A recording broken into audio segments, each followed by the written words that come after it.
Hello, मैं हूं professor Einstein. मेरी क्लास में खुशामदीद। वेन डायग्राम के पार्ट 2 में हम सेटों पर मुख्तलिफ अवामिल सरंजाम देने की रिप्रेजेंटेशन को देखेंगे। 1.3.2 वेन डायग्राम्स के ज़रिए सेटों के अवामिल सरंजाम देना। वेन डायग्राम्स में रंगदार हिस्सा अवामिल के नतीजे को जाहिर करने के लिए इस्तेमाल होता है। सेटों का यूनियन। अब हम दो सेटों के यूनियन को वेन डायग्राम्स के ज़रिए जाहिर कर सकते हैं। सेट ए सेट बी का तहती सेट हो। जब सेट ए के तमाम इरकान सेट बी के भी इरकान हो तो हम ए यूनियन बी को शक्ल 1 से जाहिर कर सकते हैं। रंगदार हिस्सा ए यूनियन बी को जाहिर करता है, जिसका मतलब है सेट ए सेट बी का तहती सेट है। सेट बी सेट ए का तहती सेट हो। जब सेट बी के तमाम इरकान सेट ए के भी इरकान हो तो हम ए यूनियन बी को शक्ल 2 से जाहिर कर सकते हैं। रंगदार हिस्सा ए यूनियन बी को जाहिर करता है, जिसका मतलब है सेट बी सेट ए का तहती सेट है। ए और बी मुतराकिब सेट हों। जब दो सेट ए और बी मुतराकिब सेट हों तो हम ए यूनियन बी को शक्ल 3 से जाहिर कर सकते हैं। रंगदार हिस्सा ए यूनियन बी को जाहिर करता है। ए और बी गैर मुश्तरक सेट हों। जब दो सेटों ए और बी में कोई भी रुकन मुश्तरक ना हो तो हम ए यूनियन बी को शक्ल 4 के ज़रिए ज़ाहिर कर सकते हैं। रंगदार हिस्सा ए यूनियन बी को ज़ाहिर करता है। स्टूडेंट्स, आपने देखा कि दो सेटों के यूनियन को वेन डायग्राम से किस तरह ज़ाहिर करते हैं। चलिए अब मज़ीद विजुअल्स की मदद से इसका सॉल्यूशन देखते हैं। दो सेटों ए और बी का यूनियन सेट ऐसा सेट होता है जो ए और बी के तमाम इरकान पर मुश्तमिल होता है। अगर उन दोनों सेटों में कोई रुकन मुश्तरका हो तो उसको भी सिर्फ एक दफ़ा ही लिखते हैं। मिसाल के तौर पर अगर सेट ए ये हो और सेट बी ये हो तो ए यूनियन बी में सिर्फ 1, 2, 3 और 4 होंगे और इसको इस तरह लिखते हैं। यहाँ नोट करें कि रुकन 2 और 3 दोनों सेट्स में मुश्तरका हैं, लेकिन फिर भी इनको सिर्फ एक दफ़ा ही लिखा गया है। सबसेट्स और सुपरसेट्स को भी बाआसानी वेन डायग्राम की मदद से जाहिर किया जा सकता है। सबसेट आम तौर पर सुपरसेट के अंदर ही जाहिर किया जाता है, जैसा कि इस तस्वीर में सेट ए सेट बी का सबसेट है और सेट बी सेट ए का सुपरसेट है। सेटों के तकाता। अब हम वेन डायग्राम की मदद से तकाता के तसव्वुर को वाज़े करते हैं। दी गई अशकाल में रंगदार हिस्सा दो सेटों के तकाता को जाहिर करता है। जब सेट ए सेट बी का तहती सेट हो। जब सेट ए के तमाम इरकान सेट बी के भी इरकान हों तो हम ए इंटरसेक्शन बी को शक्ल 5 से जाहिर कर सकते हैं। रंगदार हिस्सा ए इंटरसेक्शन बी को जाहिर करता है। सेट बी सेट ए का तहती सेट हो। जब सेट बी के तमाम इरकान सेट ए के भी इरकान हों तो हम ए इंटरसेक्शन बी को शक्ल 6 से जाहिर कर सकते हैं। रंगदार हिस्सा ए इंटरसेक्शन बी को जाहिर करता है। ए और बी मुतराकिब सेट हों। जब दो सेट ए और बी मुतराकिब सेट हों तो हम ए इंटरसेक्शन बी को शक्ल 7 से जाहिर कर सकते हैं। रंगदार हिस्सा ए इंटरसेक्शन बी को जाहिर करता है। ए और बी गैर मुश्तरक सेट हों। जब दो सेटों ए और बी में कोई भी रुकन मुश्तरक ना हो तो हम ए इंटरसेक्शन बी को शक्ल 8 से जाहिर कर सकते हैं। कोई रंगदार हिस्सा नहीं है, लिहाजा ए इंटरसेक्शन बी बराबर है एम्प्टी सेट यानी खाली सेट के। आपने सेटों के तकाता का वेन डायग्राम से इजहार देखा है। चलिए अब मज़ीद विजुअल्स की मदद से इसका सॉल्यूशन देखते हैं। वेन डायग्राम में सेट को एक सर्कल से जाहिर करते हैं। दायरे का अंदरूनी हिस्सा सेट के इरकान को जाहिर करता है और दायरे का बैरूनी हिस्सा ऐसे इरकान को जाहिर करता है जो सेट का हिस्सा ना हो। मिसाल के तौर पर हमारे पास दो सेट ए और बी हैं। सेटों को इस तरह बनाना कि वो एक दूसरे को ओवरलैप ना करें इस बात को जाहिर करता है कि दोनों सेट का कोई रुकन भी मुश्तरक नहीं है। इस तरह की सूरत में हम दोनों सेटों को डिसजॉइंट सेट कहते हैं। अगर दोनों सेट ओवरलैप करें तो ये इस बात को जाहिर करता है कि सेट के कुछ इरकान मुश्तरका हैं। ये हिस्सा ए तकाता बी को जाहिर करता है और इसको इस सिंबल से जाहिर करते हैं। मिसाल के तौर पर अगर सेट ए ये हो और सेट बी ये हो तो 2 और 3 उनके मुश्तरका इरकान होंगे।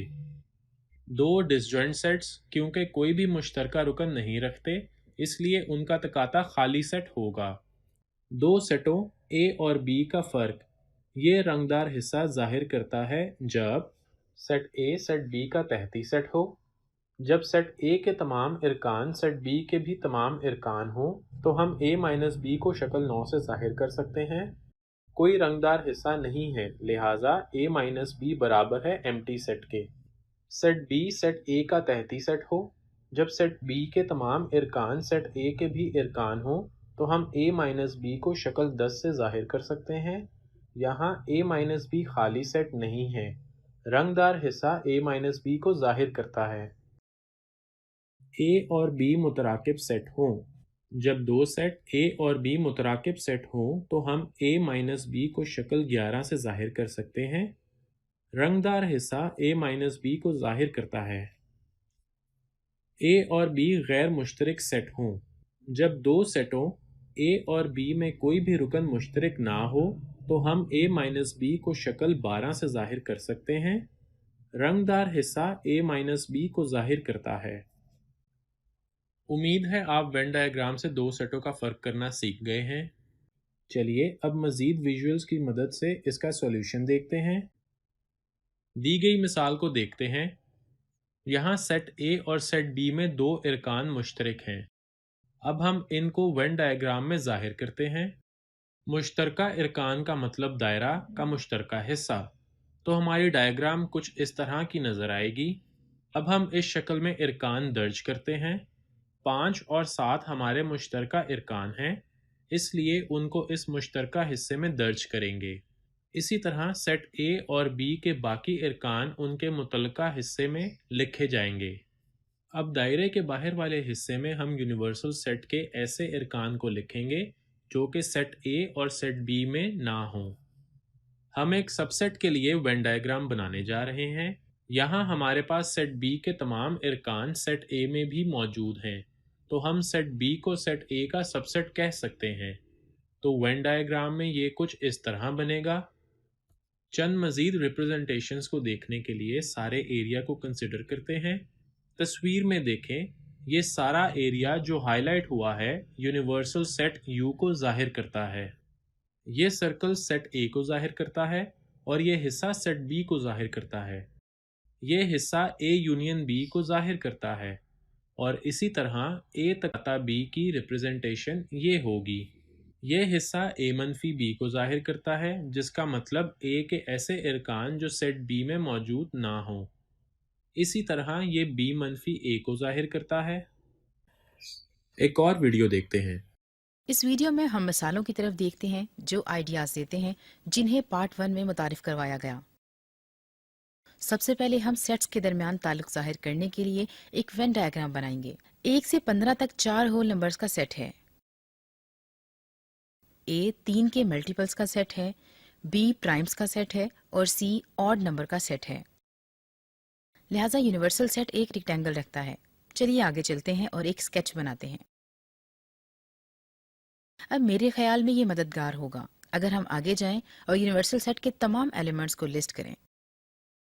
चलिए आगे बढ़ते हैं और यूनिवर्सल सेट से तमाम एलिमेंट्स को लिस्ट करते हैं जो सेट ए का मेंबर होगा।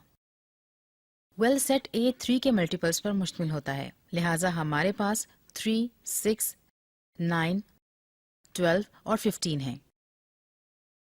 सेट बी प्राइम्स नंबर का सेट है। याद रखें एक प्राइम नंबर 2 फैक्टर्स रखता है, लेकिन ये 1 से बड़ा होना चाहिए। हमारे पास 2, 3, 5, 7, 11 और 13 है। और फिर सेट सी इस लिस्ट में 1, 3, 5, 7, 9, 11, 13 और 15 ऑड नंबर रखता है। क्योंकि हमारे पास यूनिवर्सल सेट के 3 सेट्स होते हैं, हमारे पास वेन डायग्राम में 3 सर्कल्स लाजमी होने चाहिए। इन 3 सर्कल्स को स्केच करने से पहले एलिमेंट्स की तरफ देखते हैं। ये सेट्स कॉमन होते हैं। गौर करें कि नंबर 3 तमाम 3 सेट्स का मेंबर है। जो हमें बताता है कि तमाम 3 सर्कल्स ओवरलैप होकर एक कॉमन रीजन में मौजूद होते हैं जो एलिमेंट 3 होते हैं। चलिए इस तरह से अपने सर्कल्स को स्केच करेंगे।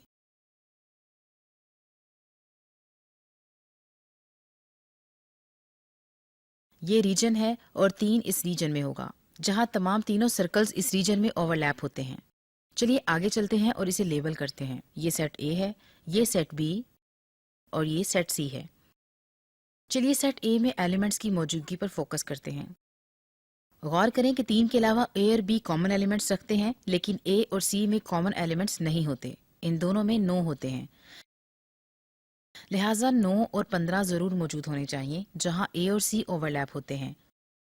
इस रीजन में ये 9 होगा, यहाँ सेट ए में 15 और बाकी एलिमेंट्स इस रीजन में होंगे। लिहाजा सेट ए में 6 और 12 होंगे, लेकिन सेट बी और सेट सी में नहीं। चलिए देखते हैं, अगर हम दुरुस्त रीजन में सेट बी में एलिमेंट्स रख दें तो गौर करें कि सेट बी और सेट सी कॉमन एलिमेंट्स शेयर करेंगे। वो दोनों 5, 7, 11 और 13 रखते हैं। ये चारों एलिमेंट्स जरूर होने चाहिए जहां सेट्स बी और सी ओवरलैप होते हैं, जो यहाँ इस रीजन में होंगे। हमारे पास 5, 7, 11 और 13 है। यहाँ सिर्फ एक दूसरा एलिमेंट है जो सेट बी में है और ये एलिमेंट 2 होगा, लिहाजा इस रीजन में 2 होना चाहिए। और अब हम सेट सी की तरफ देखते हैं। सेट सी में तमाम एलिमेंट्स एलिमेंट 1 के लिए अकाउंटेड होते हैं, उन्हें 1 होना चाहिए। अब आखिरी चीज ये है, हमें यकीन दहानी होनी चाहिए कि यूनिवर्सल सेट में हमने हर एलिमेंट अकाउंट किया है। ये कहा जाता है कि सेट सी यूनिवर्सल सेट के तमाम ऑड एलिमेंट्स रखता है। चलिए आगे बढ़ते हैं और इवन एलिमेंट्स को चेक करते हैं। नंबर 2 सेट बी में होता है। नंबर 4 इनमें से किसी सेट में नहीं होगा, लेकिन यहाँ 6 मल्टीपल है 3 का। 8 लिस्टेड नहीं है, 10 भी लिस्टेड नहीं है, 12 3 का मल्टीपल है, 14 भी लिस्टेड नहीं है। अब हमारे पास यूनिवर्सल सेट में तमाम एलिमेंट्स मौजूद हैं जो लिस्टेड हैं। वो किस तरह सेट ए, बी और सी से रिलेट करते हैं। चलिए अपनी दूसरी मिसाल की तरफ देखते हैं। यहाँ हमारे पास वेन डायग्राम है। हम हर दिए गए सेट को डिटरमिन करना चाहते हैं, लिहाजा हमारा पहला सेट ए बी से इंटरसेक्ट होता है। ये एलिमेंट्स रखता है जो इस रीजन में ए और सेट बी में होते हैं, लिहाजा ये 6 और 7 एलिमेंट्स रखता है। नंबर 2 ए यूनियन बी है, जो तमाम एलिमेंट्स रखता है जो ए और बी में मौजूद होते हैं। हमारे पास 2, 4, 5, 6, 7, 9, 10, 17 और 19 है। ये इस पूरे रीजन में तमाम एलिमेंट्स होंगे।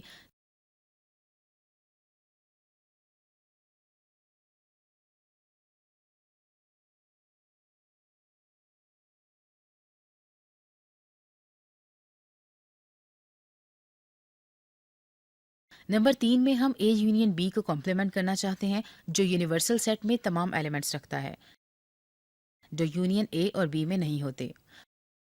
ये ए यूनियन बी का रीजन है, लिहाजा इस रीजन में तमाम एलिमेंट्स 20 और 21 नहीं रखते।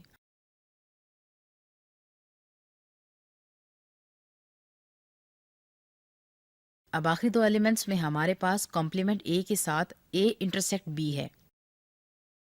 ये तमाम एलिमेंट्स सेट ए में नहीं होते।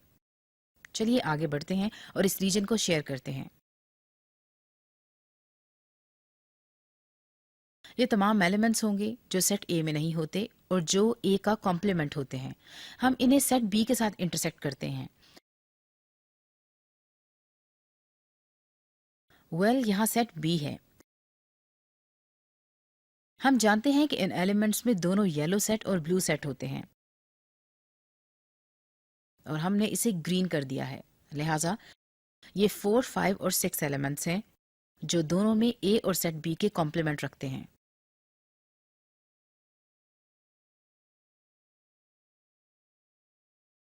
चलिए आगे बढ़ते हैं और इनमें से एक और ट्राई करते हैं। हम ए यूनियन बी का कॉम्प्लीमेंट चाहते हैं, लिहाजा यहाँ सेट ए है।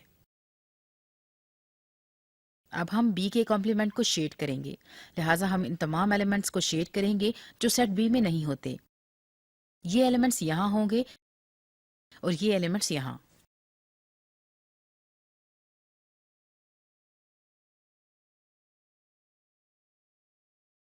लिहाजा बी का कॉम्प्लीमेंट येलो रीजन और ए ब्लू रीजन है। हम इन दोनों सेट्स का यूनियन चाहते हैं। हम तमाम एलिमेंट्स चाहते हैं जो येलो और ब्लू से शेड किए जाते हों। लिहाजा एलिमेंट्स इस यूनियन में नहीं होंगे जो शेड नहीं होंगे। वो 2, 4, 5 हैं। लिहाजा इसमें 6, 7, 9, 10, 17, 19, 20 और 21 शामिल हैं। चलिए चंद एमसीक्यूज की मदद से अपने कॉन्सेप्ट को मजीद क्लियर करते हैं।